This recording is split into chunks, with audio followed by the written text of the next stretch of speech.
దాకా ఉచితంగా వైద్యం అందించి గ్రామంలోనే విలేజ్ క్లినిక్ పక్కనే పెట్టి ఫ్యామిలీ డాక్టర్ కాన్సెప్ట్ తీసుకొని వచ్చి గవర్నమెంట్ హాస్పిటళ్లలో జీరో వేకెన్సీ పాలసీని తీసుకొని వచ్చి ఏకంగా బ్రహ్మాండమైన పాలన మనం అందిస్తే ఈరోజు నెట్వర్క్ హాస్పిటల్స్కి సంబంధించి సంవత్సరం అయిపోయింది. ప్రతి నెల 300 కోట్లు ఆరోగ్యశ్రీ కింద డబ్బులు ఖర్చు అవుతాయి. సంవత్సరం అయిపోయింది, 3600 కోట్లు, 300 ఇంటూ 12 నెలలు రూపాయిల ఆరోగ్యశ్రీ హాస్పిటల్ మొత్తం, నెట్వర్క్ హాస్పిటల్స్ మొత్తం పూర్తిగా ఆరోగ్యశ్రీ పేషెంట్ను చూడడం మానేసినారు. ఈరోజు పేషెంట్కి ఏదైనా వైద్యం పరంగా ఏదైనా ఇబ్బంది వస్తే హాస్పిటల్కి పోతే ఆరోగ్యశ్రీ పేషెంట్కి అందక పేషెంట్ అప్పులు పాలైతే తప్ప వైద్యం అందని పరిస్థితిలో ఈరోజు వైద్యం పరిస్థితి గాలికి ఎగిరిపోయాయి. ఈ క్రాపింగ్ గాలికి ఎగిరిపోయింది. ఉచిత పంటల బీమా గాలికి ఎగిరిపోయింది. రైతులకు పెట్టుబడి సహాయం, సమయానికి ఇచ్చే పెట్టుబడి సహాయం, మనం ఇచ్చే రైతు భరోసా సంవత్సరం అయిపోయింది, గాలికి వదిలేసినారు. ఇన్పుట్ సబ్సిడీ కింద సీజన్ అయిపోయేలాగానే మనం సహాయం చేస్తూ రైతులకు తోడుగా అందించే కార్యక్రమం గాలికి ఎగిరిపోయింది. ఈరోజు రైతులకు ఏ పంటకు కూడా ఈరోజు గిట్టుబాటు ధరలు రాని పరిస్థితి ఈరోజు మొదలైంది. ధాన్యం అనేది ఈరోజు కొనుగోలు చేసే కార్యక్రమం ఏ రైతుకు కూడా కనీసము గిట్టుబాటు ధర ఇచ్చి ఎంఎస్పి ఇచ్చి కొనుగోలు చేసే పరిస్థితి లేదు.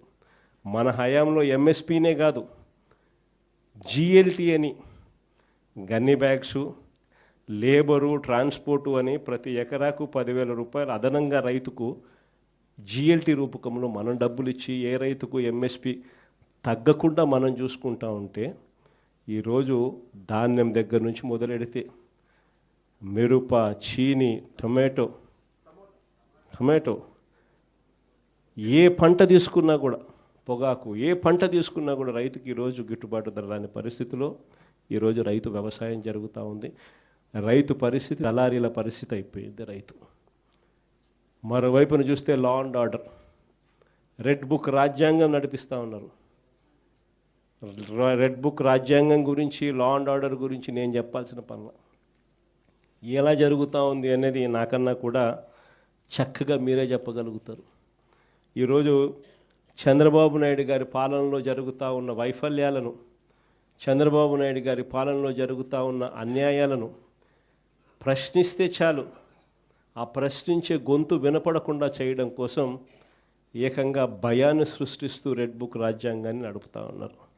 దొంగ కేసులు పెడతా ఉన్నారు, దొంగ సాక్ష్యాలను సృష్టిస్తూ ఉన్నారు. నిజంగా ఆశ్చర్యకరమైన విషయం. మన పల్నాడు నియోజకవర్గంలో చూస్తే, పల్నాడు నియోజకవర్గంలో వాళ్ళు కొట్లాడుకొని వాళ్ళు తెలుగుదేశం గ్రూప్ రాజకీయాలలో వాళ్ళు ఒకరిని బండి ఆపి చంపేస్తే ఆ బండిలో వచ్చిన వాళ్ళు ఆ బండి గుద్ది చంపేటప్పుడు ఆ బండి యాక్సిల్ ఇరిగిపోయి బండి అక్కడే వదిలేసాల్సిన పరిస్థితి వస్తే ఆ బండి ఎవరిది అని తెలుసు.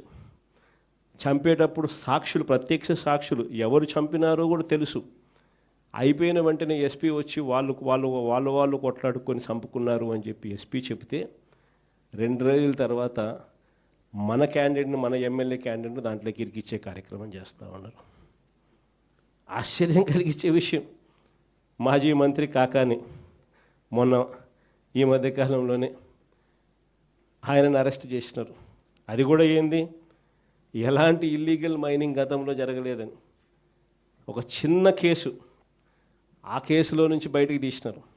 అక్కడ ఇల్లీగల్ మైనింగ్ జరిగిందని, అప్పుడెప్పుడో జరిగిందని చెప్పి, ఆ మైన్లో జరిగిందని చెప్పి ఇప్పుడు బయటకు తీస్తూ ఉన్నారు. ఆ మైనింగ్లో అప్పుడు ఇల్లీగల్ మైనింగ్ జరగలేదు అని చెప్పి రిపోర్ట్లు ఇచ్చిన అధికారులతోనే మళ్ళా ప్లేట్ మార్పిచ్చి జరిగింది అని చెప్పి కాకాని గోవర్ధన్ అరెస్ట్ చేసినారు. 2023లో టీడీపీ కార్యాలయం మీద జరిగిన దాడట 127వ ముద్దాయి కింద ఇప్పుడు మన మంగళగిరి ఎక్స్ఎమ్మెల్యే ఆళ్ళ రామకృష్ణ ఇప్పుడు నిన్న ఈ మధ్యకాలంలో ఆయనను కూడా యాడ్ చేస్తున్నారు. అంతటితో సరిపోలేను. ఈ మధ్యకాలంలో జరిగిన ఘటనలు చెప్తా ఉన్నా. ఎప్పుడెప్పుడో నియోజకవర్గంలో జరిగినవన్నీ పాత ఎప్పుడో సంబంధం లేని విషయాలు ఏదైనా జరిగితే చాలు దాంట్లో నుంచి ఇప్పుడు మన వాళ్ళందరినీ ఇరికిచ్చి వాళ్ళందరినీ జైలులో పెట్టించే కార్యక్రమాలు రెడ్ బుక్ రాజ్యాంగంలో చూస్తూ ఉన్నాం. ఇన్నిన్ని దారుణాలు జరుగుతూ ఉన్నా కూడా నేను మీ అందరికీ కూడా చెప్పేది ఒకటే, ఎల్లకాలం ఈ ప్రభుత్వం ఇలా సాగదు. ఈరోజు నిజంగా ఏ వర్గము కూడా సాటిస్ఫైడ్గా లేదు. చంద్రబాబు నాయుడు గారి హయాంలో ఈ ఏడాదిలో ఒక్కటంటే ఒక ఉద్యోగం రాల. పైగా ఈయన వచ్చిన తర్వాత ఉద్యోగాలు ఈయన ఊడబెరికింది ఎంతమందియో తెలుసా? 2,60,000 మంది వాలంటీర్ల ఉద్యోగాలు హూష్ కాకి. ఈయన వస్తానే 15,000 మంది ఏపీ బ్రివరేజెస్లో పనిచేస్తూ ఉన్న కాంట్రాక్ట్ ఎంప్లాయీస్ హూష్ కాకి.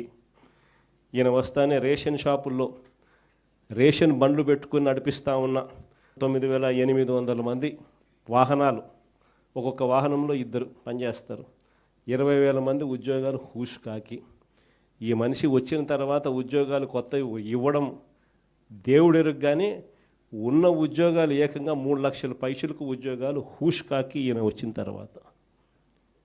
ఉద్యోగస్తులు ఆ టైంలో ఉద్యోగస్తులకు ఏమేమో చెప్పి మన మీద విషం నింపి వాళ్ళందరినీ కూడా చంద్రబాబు నాయుడుకు మోసం చేసినాడు. వాళ్ళ పరిస్థితి ఏమిటి అని చెప్పి చూస్తే ఈరోజు కొత్తగా ఒక్కరికి కూడా ఇంతవరకు ఐఆర్ ఇచ్చిన పాపాన పోల. పిఆర్సీ లేదు, ఐఆర్ లేదు, 3 డిఏలు పెండింగ్, బకాయిలు పెండింగ్. ఉద్యోగస్తులు అందరూ కూడా ఈరోజు ఎందుకు అయ్యే తెచ్చుకున్నా మీ పెద్ద మంచి చంద్రబాబు నాయుడు అని చెప్పి తలపట్టుకుంటా ఉన్నారు. ఈరోజు ఉద్యోగస్తులందరూ కూడా చంద్రబాబు నాయుడు గారిని నమ్ముకొని ఇంతవరకు ఏ వర్గం కూడా సాటిస్ఫైడ్గా లేని పరిస్థితులు ఈరోజు రాష్ట్రంలో కనిపిస్తూ ఉన్నాయి. మరోవైపున విచ్చలవిడి కరప్షన్, ఎక్కడ ఏది వదలడంలా, ఇసుక వదలడంలా, మట్టి వదలడంలా, సిలికా వదలడంలా, క్వాడ్స్ వదలడంలా, లిఖర్ వదలడంలా. ఇంకా రాజధాని గురించి నేను చెప్పాల్సిన పనుల మన సుదీర్ఘంగా 2 గంటల సేపు చెప్పిన ఏ రకంగా కొత్త కొత్త పద్ధతుల్లో ఏదో స్కాములు చేస్తూ ఉన్నాడు అని చెప్పి. ఎక్కడ ఏది వదలకుండా విచ్చలవిడి కరప్షన్ జరుగుతూ ఉంది. ఇవన్నీ ఎందుకు చెప్తా ఉన్నాను అంటే ఇంత మంచి చేసిన మనకే ఇవన్నీ ఏవీ లేవు, మన హయాంలో లేవు. కాబట్టే మీ అన్న, మీ తమ్ముడు, మీ బిడ్డగా ఉన్న మీ జగన్ 2,73,000 కోట్ల రూపాయలు బటన్ నొక్కగలిగాడు.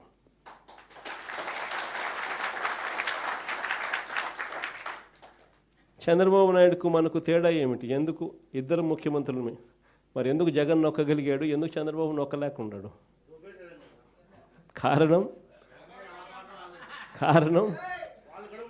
కారణం జగన్ ఆశపడింది ఏదానికో తెలుసా? జగన్ ఆశపడింది కీర్తి కోసం. చనిపోయిన తర్వాత కూడా ప్రతి ఇంట్లో బ్రతికే ఉండాలని తాపత్రయపడ్డాడు జగన్. అందుకే ఎక్కడా కూడా రాజీ పడలా. 2,73,000 కోట్లు బటన్ నొక్కగలిగాడు మీ జగన్.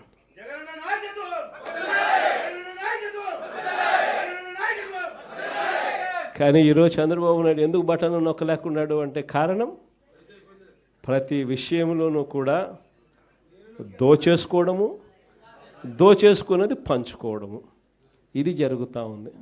రాష్ట్రానికి రావాల్సిన ఆదాయాలు కూడా